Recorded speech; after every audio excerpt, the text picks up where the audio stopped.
Charlie, bird-winged butterfly.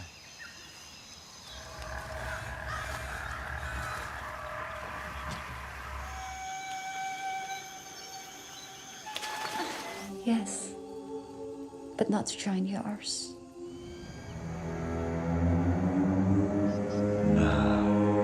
I'm your Raja. He was always coming to me.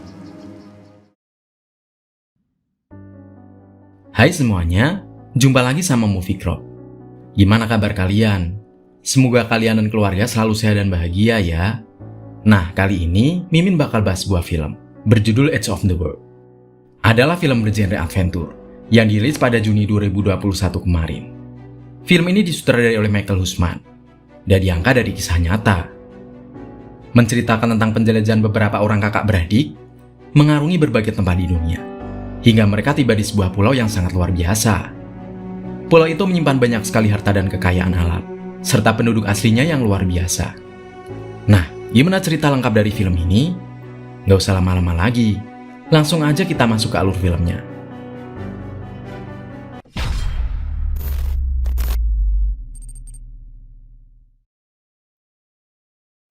Pada tahun 1839, seluruh negara Eropa berlomba untuk menjelajah dunia. Tujuannya adalah untuk menemukan tempat baru untuk dijadikan tempat jajahan bagi mereka. Salah satunya adalah Inggris. Mereka mengirim seorang penjelajah bersama kedua saudaranya untuk menjelajah ke Asia Tenggara. Hingga akhirnya mereka tiba di sebuah pulau. Pulau tersebut sangat indah, memiliki hutan yang sangat lebat, dan suku Dayaknya yang sangat terkenal. Apalagi kalau bukan Borneo atau Kalimantan. Penjelajah itu bernama James. Dia singgah di Borneo karena sangat kagum dengan keindahan alam dari pulau itu.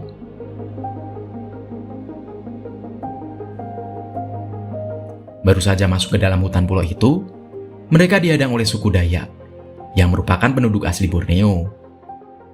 Pada waktu itu, Borneo yang memiliki kekayaan alam luar biasa dikelola oleh Sultan Brunei. Namun ada beberapa kejadian penyerangan yang dilakukan oleh para bajak laut. Sultan Brunei dan suku Dayak yang ada di sana dibuat tak berdaya dengan serangan para bajak laut itu. Sehingga dengan kedatangan James di pulau itu, maka para warga juga curiga apabila James dan para rombongan adalah salah satu komplotan bajak laut yang akan menyerang mereka.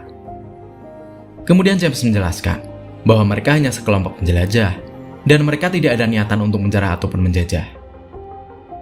James dan kedua saudaranya kemudian dibawa menghadap sang penguasa di daerah Sarawak. Dia bernama Pangeran Badarudin, yang merupakan utusan Sultan Brunei, dan ada juga Pangeran Mahkota, yang mana dia menjabat sebagai gubernur Sarawak. Kedua orang ini adalah saudara, yang suatu saat akan menggantikan kedudukan Sultan Brunei. James kemudian menjelaskan apa alasan dia datang ke Borneo. Namun perbincangan mereka harus terhenti, karena azan berkumandang saat itu. Pangeran Badarudin pun meminta waktu untuk beribadah terlebih dahulu. If you know Al-Quran, then you know that we must leave you now and pray. Sementara itu, James, kemudian Arthur yang merupakan kakaknya, dan keponakannya yang bernama Charlie, ngobrol tentang apa yang akan mereka lakukan di Pulau Borneo itu. James yang merupakan seorang penjelajah, mencoba mempelajari budaya di sana, dan di sana dia berencana akan menjelajah. Perbincangan ketiga bersaudara itu didengar oleh Pangeran Badarudin dan Mahkota, dan membuat mereka percaya bahwa ketiga orang Inggris ini tidak akan membuat masalah di sana. Akhirnya James dan rombongan dibawa ke sebuah desa yang tidak jauh dari sana. Di tengah perjalanan, mereka melihat perahu kosong yang terbakar. Mahkota kemudian menjelaskan kalau para bajak laut sering membuat onar di Borneo, sehingga menyebabkan pemberontakan dari berbagai suku yang ada di sana.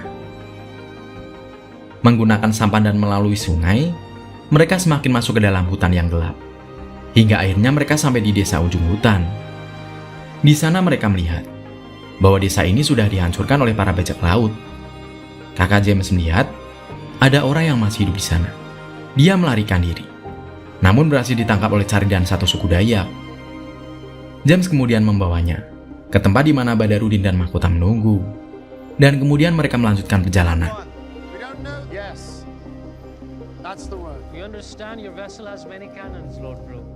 Malam harinya, mereka sampai di tujuan mereka. Sebuah desa yang menyambutnya dengan sangat meriah.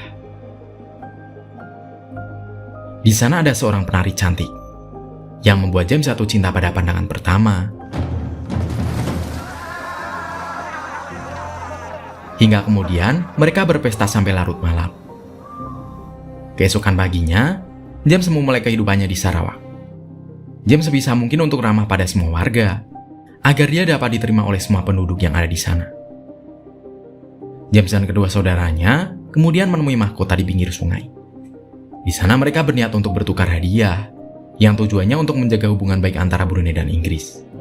James kemudian memberikan sebuah pistol pada mahkota, di mana pistol adalah oleh-oleh khas Inggris kala itu. Dan mahkota mewakili Brunei hanya memberikan sebuah kepala untuk James.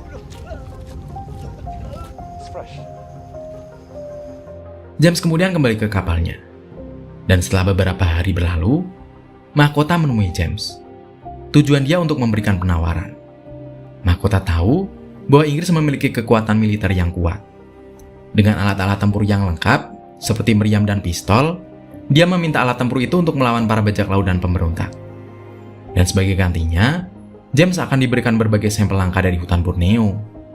Hingga akhirnya, James sangat setuju dengan kerjasama itu. Malam harinya di pinggir sungai, mereka melakukan persiapan untuk menyerang para anggota bajak laut. Teman James dari Cina juga siap untuk membantu penyerangan pada bajak laut. Tak lupa teman James yang bernama Madam Lin ini juga membawa alat perang. Hari pun berganti, dan mereka memulai perjalanan untuk menyerbu markas para bajak laut. Di tengah perjalanan, mereka mendapatkan serangan dadakan dari para pemberontak.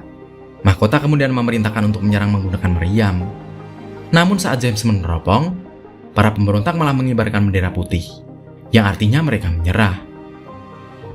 Di sana, James merasa ada hal yang aneh. Namun semua sudah terlambat. Meriam sudah terlanjur dilancarkan. James kemudian meminta mahkota untuk menghentikan serangan itu. Namun mahkota tetap melancarkan serangan itu. Pertempuran terus berlanjut. Hingga akhirnya saat memasuki desa itu, James terheran-heran. Warga desa di sana terlihat tak berdaya. Mereka terlihat tak mampu mempertahankan diri, apalagi untuk melakukan pemberontakan. James pun kemudian mulai ragu akan kebenaran adanya bajak laut dan pemberontak. Seiring waktu berlalu, James terlihat sangat dekat dan akrab dengan Pangeran Badarudin. Badarudin kemudian menawarkan, yaitu jabatan Gubernur Sarawak kepada James. Badarudin mengatakan bahwa mahkota dan dirinya saling berebut tahta Sultan Brunei. Dia menjelaskan bahwa mahkota meminta James untuk menyerang warga desa, agar mahkota dapat mengambil hati Sultan. Dan dari sanalah akhirnya James tahu akan kelakuan bejat Pangeran Mahkota. Pagi harinya, Mahkota tengah bersiap untuk mengeksekusi warga yang dianggap pemberontak untuk dijadikan bukti buat Sultan. James kemudian mencegahnya, dan dari sana dia mengatakan bahwa dia menerima tawaran Badarudin untuk menjadi Gubernur Sarawak dan akan menggantikan Mahkota. Mendengarnya, Mahkota merasa dihianati oleh Badarudin. Your love for this Englishman will be your death, cousin. Beberapa hari pun sudah berlalu, dan saat itulah James diangkat jadi Gubernur Sarawak. Di sana dia berjanji bahwa akan menghapus kekerasan yang terjadi selama ini.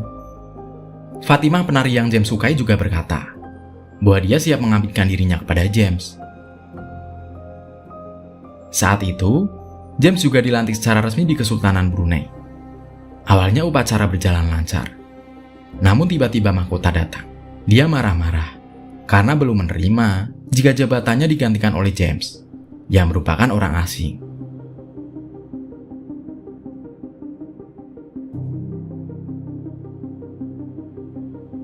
Kini, James sudah resmi menjadi Gubernur Sarawak, dan dia juga menikahi sang pujaan hati, yaitu Fatimah. Come on, kita. But here is just one mystery after another, then another. Saat setelah malam pertama James bersama Fatimah berlangsung dengan hikmat, tiba-tiba kakak James membuat ribut. Dia berniat ingin kembali ke Inggris. Dia kecewa dengan James, yang seenaknya menjadi gubernur di Sarawak. James berkata bahwa dia sudah terlanjur mencintai Borneo, dan di sana dia mendapatkan istri tercintanya. Dia pun memilih untuk tinggal. Charlie, yang merupakan anak dari kakak James, tentu saja harus ikut pulang ke Inggris bersama ayahnya. Beberapa tahun pun berlalu. Kehidupan di Borneo kini lebih tenang setelah James menjadi gubernur. Dia juga menjalin kerjasama dengan negara tetangga seperti Singapura, yang menjadikan kehidupan warga Sarawak lebih sejahtera. Saat itu, James melihat sekelompok pasukan Inggris masuk ke kawasannya. Dan ternyata itu adalah Charlie. Kini Charlie yang merupakan bagian dari pasukan Inggris datang dengan tujuan untuk mengunjungi James.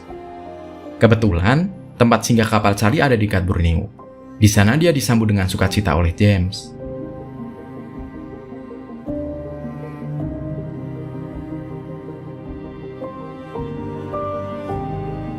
Keesokan paginya, James menemukan mayat salah satu warga di sana. Warga pribumi percaya bahwa itu adalah perbuatan siluman ular kadut. Namun James tidak percaya dengan kepercayaan itu, yang menurutnya hanya tahayul. Dia percaya bahwa ini adalah ulah mahkota yang masih menyimpan rasa dendam padanya. Dia kemudian membahas ini dengan Charlie. Karena pasukan Inggris kini ada di dekat Borneo, maka James meminta bantuan pada pasukan Inggris untuk membantunya. Sebagai gantinya, dia akan memberikan emas dan hasil alam lainnya kepada pasukan Inggris. Malam harinya, James menemukan kembali mayat warga. Dan James pun langsung meminta agar besok pagi pasukan Inggris harus datang. Kakak James bersama istrinya kemudian datang ke sana. Kapten kapal perang Inggris juga datang menemui James. Di sana mereka disambut dengan makan siang. Di tengah jamuan itu, para orang Inggris bilang bahwa warga sekitar adalah orang primitif. Roxanne, talk to him. Sir Edward. What is that horrid smell? Fatimah yang merasa tidak nyaman, kemudian meninggalkan James, dan dia kembali ke kampung halamannya. James yang banyak pikiran akhirnya jatuh sakit. Dan memanfaatkan itu, mahkota langsung menyerang Sarawak.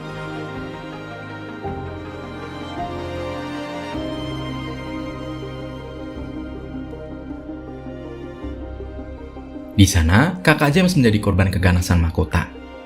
Pangeran Badarudin juga tewas dalam pertempuran itu. James masih beruntung, karena ditemukan oleh Charlie dengan keadaan masih hidup. Charlie kemudian menghadap kapten kapal. Dia meminta agar pasukan Inggris membantu Sarawak. Namun, sikap kapten malah seperti kebanyakan penjajah lainnya. Dia tidak peduli dan membiarkan James serta mahkota bertarung hingga keduanya lemah. Di saat keduanya lemah itulah, dia berniat akan menjajah wilayah Borneo. James yang mengetahui sikap kapten itu, dia sadar bahwa pasukan Inggris tidak akan berguna di sana. Karena James yang seorang pemimpin di sana, dia harus menyelesaikan ini semua sendiri, tanpa bantuan Inggris. Di sana dia kebingungan. Di saat dia kebingungan itulah, istrinya kembali padanya. James mulai menyerang pasukan mahkota pada malam hari.